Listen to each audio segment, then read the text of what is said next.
In the small, quiet town of Glenwood, people lived their lives as they always had, calmly and predictably. But on the outskirts of town stood an old, weathered phone booth. It hadn't worked in decades.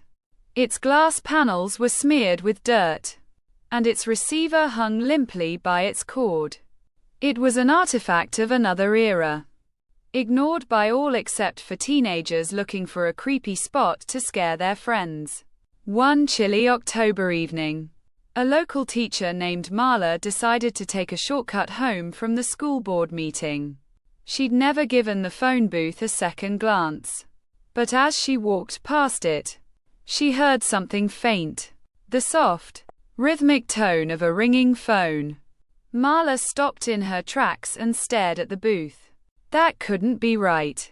She cautiously stepped closer, the sound growing louder, against her better judgment.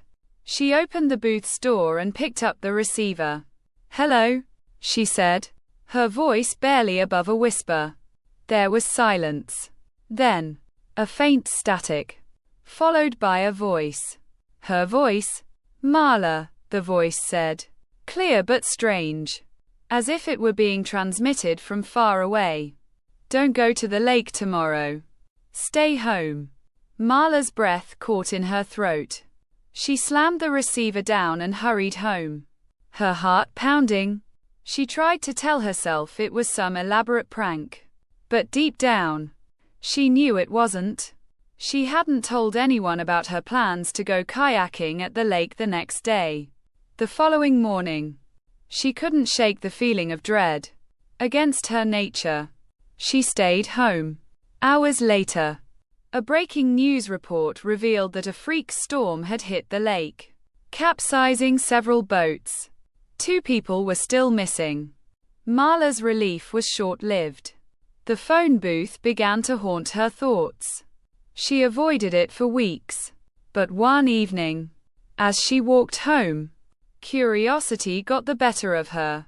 It was silent now, as she'd expected.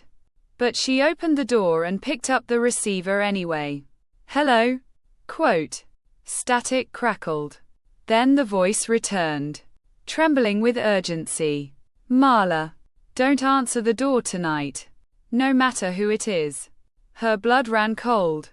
That night, she sat in her living room, staring at her locked door, every creak of the house setting her on edge. Hours passed, and she began to doubt her own sanity. But just before midnight, there was a knock. Marla froze. The knock came again, louder this time. She edged closer to the door and looked through the peephole.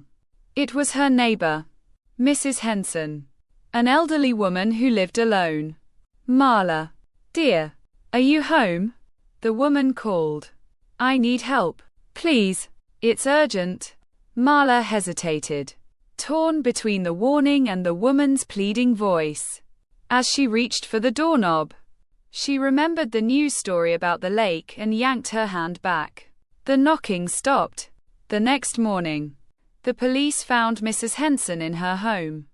She'd passed away in her sleep hours before Marla heard her knocking. Marla never approached the phone booth again.